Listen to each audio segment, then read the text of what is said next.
Welcome to the Reidsville Chamber of Commerce News and Views Show. I'm your host, Diane Sawyer, and today we have with us, ta-da, City Manager Summer Moore. Thank you so much. Thank you. We were just talking about, we are approaching 100 episodes, and I feel like you've done a lot of them on our monthly updates. So it's kind of exciting. We've come through, gosh, you're celebrating all kinds of stuff. Like we're coming up. What is your actual anniversary date? So it would be June of 2021, June 10th of 2021. So we're getting there. Getting there. Getting there. But we've saw a lot of changes. We have. Well, some of our previous guests started right during COVID, right after COVID in their current roles. And so I've just been thinking a lot about we're at kind of this 5-year mark. Kind of passing the 5-year mark of all of that stuff and how it transpired and earlier in the year. And now we're moving on into that because I see things in that kind of span. So now it's we're turning over into what do the next 5 years look like? Because in a cycle, I think for us at the chamber, we're in an upswing. So there's a lot of awesome stuff happening though in the community, at the city. Let's dive into Java and Jargon. That's what's up next. Talk to me about that. So Java and Jargon, really appreciate the Chamber's partnership on this. So encourage all of our viewers and listeners next Tuesday, September the 16th, be at the Carriage House here in Reidsville, North Carolina. Java and Jargon is centered around understanding the Unified Development Ordinance, otherwise referred to as the UDO. The purpose of this meeting is to really have some coffee, fellowship, mingle, but also dive into the jargon, because when you say UDO or Unified Development Ordinance, what is that? That sounds like jargon in itself. So the purpose of the meeting next Tuesday, and it's from 8:30 to probably around 11, I believe our schedule look like, is to really decipher and let the public know, what is the UDO? Where are we with the UDO? Where are we going? And what can you expect as a citizen, a builder, a resident from the UDO, from where it's been updated? We've done a really good job. I appreciate the Chamber's partnership, along with several entrepreneurs and local business owners who are going to be part of our panel discussion. Really excited to hear from them and their feedback. But it's also a great opportunity for those who are residents, visitors, builders, whether it's commercial, residential, any local business owner who just wants to find out more, have questions about how the UDO is going to impact them. It's a great public input session for them to come ask questions that they may have, and there may be some things that the city's not thought about. I know at our city council meeting Tuesday night, there were several individuals who came and spoke during public comment about some concerns that they had with different policies in the UDO. So that was the whole purpose, and we're so excited that there's an interest there for people to come and listen and be able to ask those questions for the Java and Jargon. So really excited about that. I'd love to kind of hear your viewpoint. You've been an amazing partner in trying to get the word out to the community about what to expect, what are your questions, because this is really the citizens of Reidsville. This is your UDO. This is where you want to see growth. This is where you want to see things maybe changed or relaxed or implemented different ways. So what are your kind of thoughts on our program we've got coming up? I'll be honest with you. Full transparency, when we started this process, I was coming at it from all right, we need to get the opportunity out there during the day. And I've said this, there were previous meetings that were not well attended, mostly in the evenings, because that is when the city offers things for, just like moving the city council meeting to the evening, so that your citizens have more of an opportunity to attend. However, I felt like a lot of times your business folks, if it's from a business perspective, they are living their citizen and family life in the evening, and so they're doing other things. And I for one, I stay on the go, and so I thought, let's take an opportunity to carve it into the business day. That's something that the Reidsville Chamber, I feel like regionally, does a little bit different from other chambers, because I inherited daytime events, And people say all the time, I am so glad you do it during the day. Yes, sometimes it's hard to make it, but I'm glad I don't have to do another evening event. And so I was coming at this from let's talk about it. Let's do it during the business day. But I'll be honest, as we have gone over these months of meetings and the process, I have learned so much that I wasn't really prepared for, because truly as humans, we learn and we grow every single day, right? We never stop learning. But being in this role for as long as I have, where we are as a team, as Team Reidsville, as the city and the chamber and the council and our board and our top sponsors, like as we're all learning to work together so much better, I'm learning so much more, because we've let down our guards and we've just been open and we've listened. And so as we're wrapping it up, like, man, I just really want to encourage people to come out, because just for your own benefit, I think hearing the different pieces and how it works, because you never know when you're going to find yourself in a position to educate somebody else or to understand just how your community works. I don't know about you guys, but I've always been a why person. Same. I like to know why things happen and how they work. So for me, it's like a totally different ending for me, because I'm just really excited to hear from everybody and to hear the different perspectives. And I'm honored to be the MC and be able to kind of guide the conversation throughout the panel piece, and hope that that we do come out of this on the other side with some really great feedback. And I do think you're leading the way and listening to people. No, we appreciate that. I think you hit on something a moment ago. You know, you have been a great partner. The chamber's been a great partner. Eden Combe, several of our panelists, you know, we've been meeting about this for probably at least the last 6 or 7 months. And I think, you know, someone like myself, I mean, I've been in local government. This is my 15th year, and I learn something new every day, and I'm not afraid to admit that.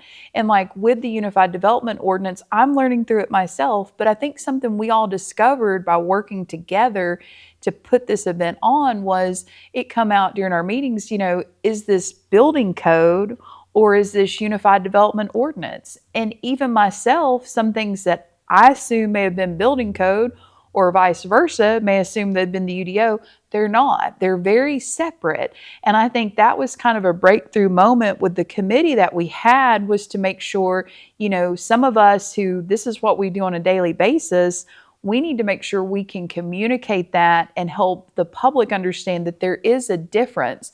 You know, with your municipalities and your counties that have a Unified Development Ordinance, the city has more flexibility with your UDO when it pertains to zoning issues. But the city's very limited when it comes to building issues and building code requirements, because that's state mandated. And I just think that was a real turning point in our meetings the last few months, was for us to kind of have an aha moment as a committee and be like, we need to make sure we're telling this story and helping people understand that there is a difference. It's not a one model fits all, because the UDO will not tackle building code issues.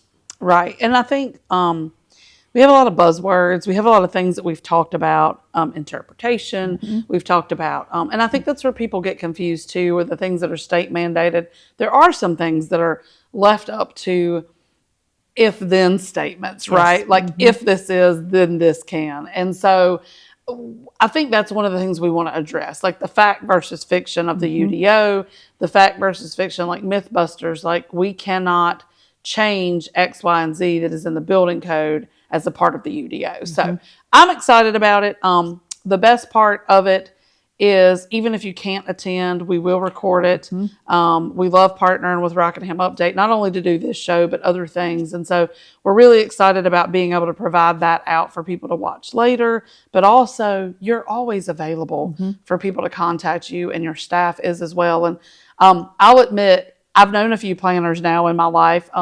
Some are folks that I went to school with, and some I'm just meeting, but they are very black and white, because what they do is very black and white. And so I'm very gray. We can work through things and whatever. And I'm learning, like, how do we meet in the middle, right? To help our people have their dream of their, whatever as an entrepreneur they're trying to accomplish.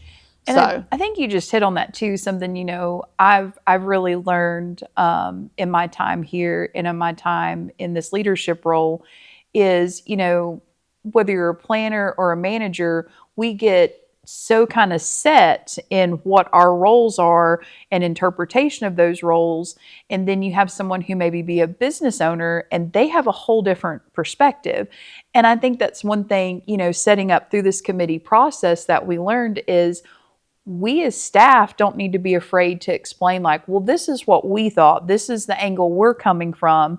And then a business owner be able to say, well, this is how I feel about it, and try and find that middle ground because neither party's wrong.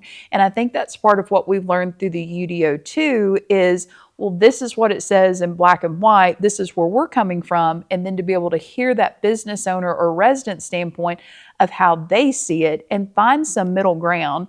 And I think that's, something that we've learned during this committee process with the UDO, and just to see how do we get that middle ground that is you can bend, just don't break. And I think that's a great analogy I've learned from a colleague.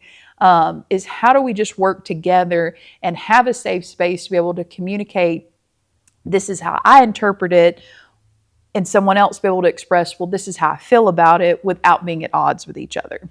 Absolutely. So having said all that, I'm hoping that people will come out and they can register on the Chamber's website for this event. So it is coming up really quick. Yes. And it's free. And it is free. Mm-hmm. So, well, let's talk about, speaking of like that's some of the hard stuff, but we're also in holiday season. Mm-hmm.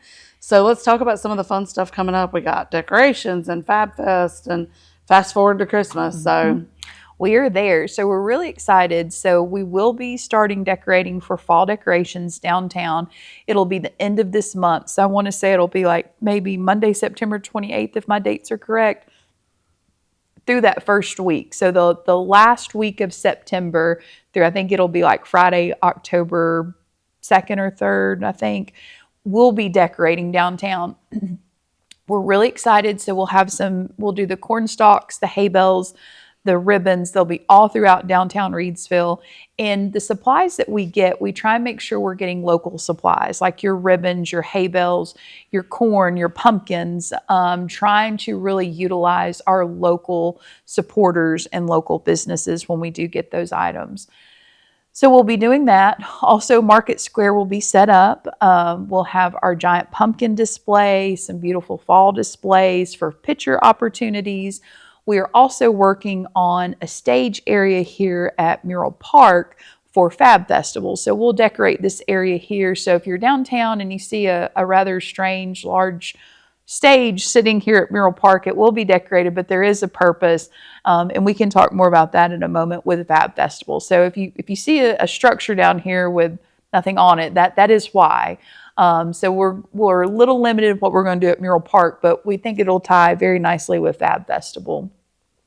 But we are really excited about that with the fall decor, because I just think it gives us something, to encourage people to come downtown, shop. I know several of our merchants have extended some of their hours on the weekdays and weekends.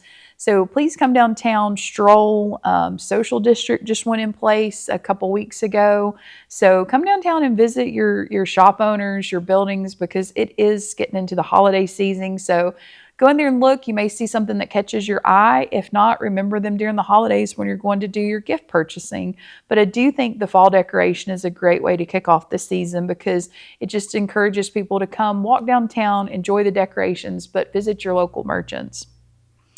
Yep, I think that we are going to have a great fall season and head into some of that stuff.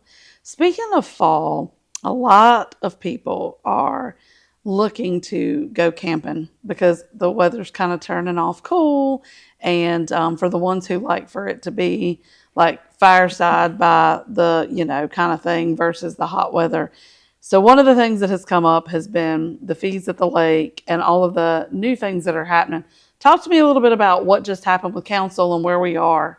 No, thank you for that. So, that goes back to just partnerships and listening and transparency in the community. So, as we started the budget process for this year, one of the things we needed to look at was our fee schedule for Lake Reidsville. So, part of that was, part of the upgrades we had made, but trying to look long term, bigger picture. How do we start setting funds aside to make Lake Reidsville even better with more amenities, that City Council's looking, considering, but we've got to be able to have a revenue source for that. So when we were in the budget process, there was a rate proposal. Didn't hear a lot of feedback at the time.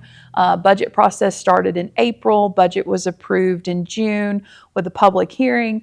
But after that, I know a lot of people did see the rate impact go in effective July 1st. And I really want to commend our mayor and city council because we had a lot of residents and visitors reach out to us. Several reached out to me and some of our other teammates and expressed their concern with the rates. And we do value that feedback. So I thought it was a very pivotal moment Tuesday night when council, they took it upon themselves to listen to the community and their concern with the rate structure, and they did lower it. I believe now our residential rates are now at $35 per night. If you want a premier spot, which would be lakefront, where you're actually directly on the lake, it's $5 more, which is $40. Out of non-resident rates, they went down from 75 down to 50, and then it's 55 if you want lakefront. So just trying to listen to the feedback from the community. We certainly understand, and that's the importance of why, come to council, reach out to myself, reach out to our teammates, and if you see an issue going on in the city or something you're passionate about, let us know, because we can always look at that, and if there's something we can do to adjust, council's always very open to try and look at that. And I think that's a great example of what happened Tuesday night, especially as we move into the fall season where camping, I know camping's huge in the summer, but a lot of people do like the cooler temperatures. So just trying to encourage people to continue to visit Lake Reidsville, and just to let you know, we do hear you, and we're here to work with you because you are the community. So I think that's one of the major projects that you guys have been working on, is the upgrades out there. And then I think, going back to, we've had to talk about why things have to be the way they are, but there's flexibility in it. Mm-hmm. And I just, again, like the fact that everybody's willing to listen, it just makes such a big difference. It does. So there's a lot. I think at this time of year, you guys will come through this season and you'll be already planning for next year. But you guys have some major ongoing projects and things. Give us some updates about some of the stuff. I know Public Works had a ton of projects and they've had some things, that they were working on. But again, that stuff flies under the radar. So I love to talk about them. No, I think that's a great segue, because that's kind of a great example of where the city doesn't have as much flexibility in looking at rate structures. So with water and sewer, we've got several large projects that are coming online now, and within the next 2 to 5 years will be completely online. And as we started this segment, we're already starting to look at what's the next 5 years. So a couple of those projects, one of the big ones is our B&R project, which is at the wastewater treatment, and it's bionutrient removal. And that is basically a project that has to be completed because of some of our limitations we can accept with our nutrients that come into our wastewater treatment plant. So when you flush, it goes somewhere and we have to treat it so we can be able to discharge it. So that project is nearing completion. We also have a large wastewater treatment plant project. It's our headworks analysis. So when you flush again, when you first come into the plant, it's the headworks that has to break down the composition to be able to feed it through the plant. So that project's a large project that's coming online. We also have our redundant water line. That is part of our capital improvements plan. That project will hopefully be done maybe in the next 5 years. But looking at where if you did have an emergency situation, you can flip over to a true line of redundancy and have that secondary feed from your water treatment plant. So that project is right at $8 million. The other two projects that I spoke of, they're a little over $3 million. We also have some large pump stations. So as we get this development, as many of our listeners and viewers have learned, we're projecting over 1,200 new homes in the next 2 to 5 years. Well, we have to be able to provide them services, whether that's police, fire, trash pickup, water and sewer. The big one for us is sewer, to make sure that we have the capacity to grow. And so a lot of our pump stations, they are needing to be upgraded to be able to handle that capacity. Tuesday night, council just approved one for Forest Drive pump station. It's a little over a $2.8 million project to ensure we do have some capacity for these new residential homes that are proposed to be built. So we've got lots of big wastewater and water treatment projects. We've got our whole plant generator project that's probably got another 18 months. The whole plant generator project is for our water treatment plant. Many of our viewers and listeners probably remember it was right before I got here. I think it was February of 2021. Where there was some damage at our water treatment plant. We had to do a boil water advisory. Our generator is a 1970s generator. So we're very fortunate to get some state funding through Representative Pirtle's office to help with that project. So we're continuing to work on that project. But with all that being said, those projects and the needs to ensure that we're providing safe, quality drinking water and wastewater services, it hinders what council's able to do with rates when it comes to water and wastewater, just because we have to provide those services and ensure that they're meeting state standards. So price point for that is rather hard, because you've got these over $12 million projects coming online in the next 5 years, and there has to be a mechanism to pay for that. So I think that's kind of a great segue is, yes, council does have flexibility with like your parks and rec fees, but when it comes to water and wastewater, that's a really hard one to get behind, because so much of that is determined by what you are needing to grow in the future and to provide services to your current residents. And I think sometimes people forget, like, you guys are like fiscally responsible for all of those things. So you have to take the money that comes in from the citizens and you have to provide the services to the citizens, but you also have to, you're regulated by the state on all the things that, you're supposed to be doing, which Chris Phillips does an amazing job on that whole presentation of understanding what the rates should be and what the state requires. And I've sat through that now, I think at least 2 or 3 times. And it just, again, you learn something every day. But having said all that, there's a segue into some discussion around, so our drinking supply is Lake Reidsville, and then all these things have to happen. But then also we have Lake Hunt, and there was some really exciting news that came out at council 2 meetings ago. Tell us about what's happening with that. So I really want to give a shout out to our water treatment plant ORC, Blake Franchi, who has done an amazing job with his team at the water plant, but also going above and beyond to do some significant amount of research to see what can happen at Lake Reidsville and what can happen at Lake Hunt.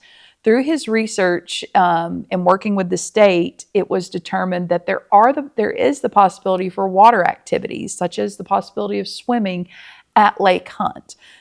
So we're really excited as we prepare for the budget for this upcoming year and looking ahead the next 5 years of what can we do to capitalize on the possibility of Lake Hunt and those improvements and amenities we could possibly offer.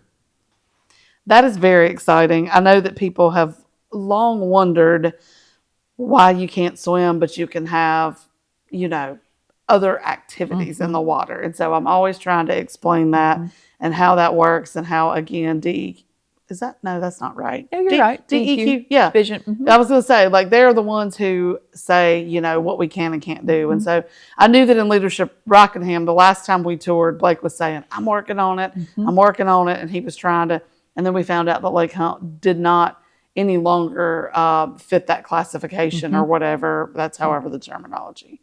So yeah, that's exciting. We're very excited about that. And I think that goes back to the 5-year plan as we talked earlier. Yeah, I think so too.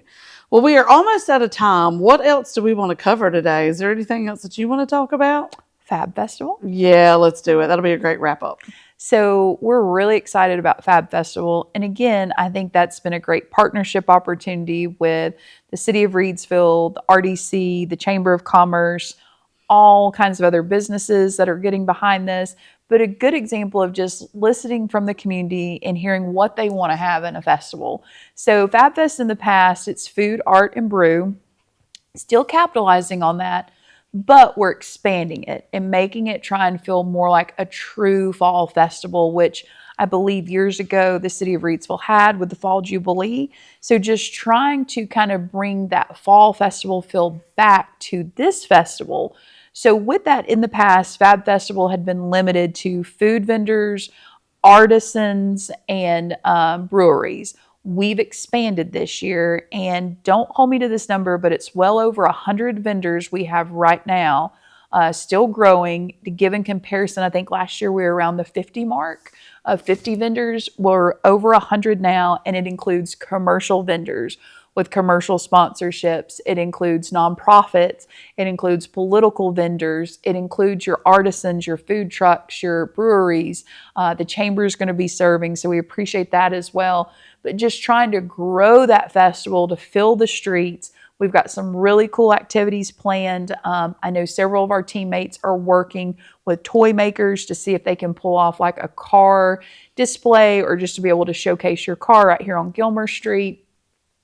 Also going to attempt the first annual pumpkin roll. That was something that I'm really excited to bring that my hometown did back in Franklin, North Carolina. So go on there, Google it. It's hard to explain until you see it, but our Public Works Department has been working on the pumpkin roll itself. So we will have pumpkins there to purchase. We've partnered with Tate's Pumpkin Patch. They're going to be donating and having pumpkins there to where if you want to bring your own pumpkin to roll, you can. Or if you want to purchase a pumpkin there, you can as well. And it's just really 3 people. It would be like myself, Diane, and Roy. We pick our pumpkin, we roll it down here on behind Moorhead, kind of closest to the sculpture, and who's ever goes the fastest wins a prize. So we're really excited. It's for all age groups, so we're really excited to roll that out as Reidsville's first annual pumpkin roll. We've also been working with Abby at Boardwalk Bakery to try and do a pumpkin pie eating contest and work with her with some sponsorship opportunities.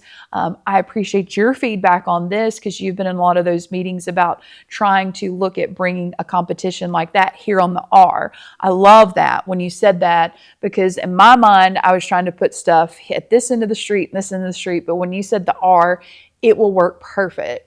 So we're really excited to bring a pumpkin pie eating contest. We'll have a kids age group and an adult age group.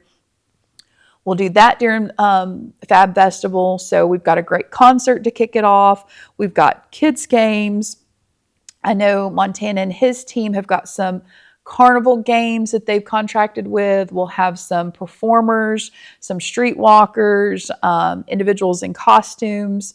So what am I missing? You've been in some of those meetings, like just it's a little bit of everything. A little bit of everything. The touch of truck, the performances, there's some surprises. Mm-hmm.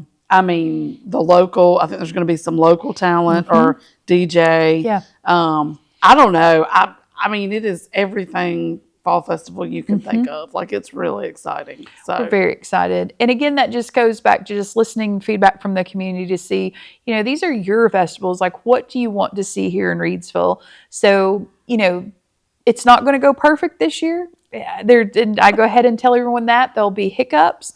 There may be long lines. There may be something go wrong, but we ask for grace as we go through this with some of the new activities because you got to get that base to be able to build off of it. So the main thing is we just want you to come out and have fun and be able to support your downtown merchants and kick off the fall season. Absolutely. And speaking of grace, the last thing, I've been asking for grace for the Everything Expo because that is coming up on Wednesday the 24th. I won't go into all the details, but we're very thankful to have the city as a facility sponsor. It is a business expo, but it's also a conference. And so at this point, if you're watching it, the deadline has passed to get tickets, but there will be a portion of the show that is open to the public. So from 4 to 6:30 on Wednesday, the 24th of September, come out to the Penthouse. We are going to have a career fair. We are going to have a health fair. It will be the Everything Expo. I think we are at like 55 booths. So we're going to have a little sold out day of people. If you're looking for a job, if you're looking to just come out and learn about your community, come see the Penthouse because it's gorgeous and the grounds are gorgeous. But we will be out that day. It is free and it is open to the public. So wanted to plug that last little piece too. No, I think that's a great one. I'm glad you did that. I'm really excited because to hear it between, bigger and better, kind of a mix of the women's expo that you all did, which I couldn't commend you enough. That was such a well done event.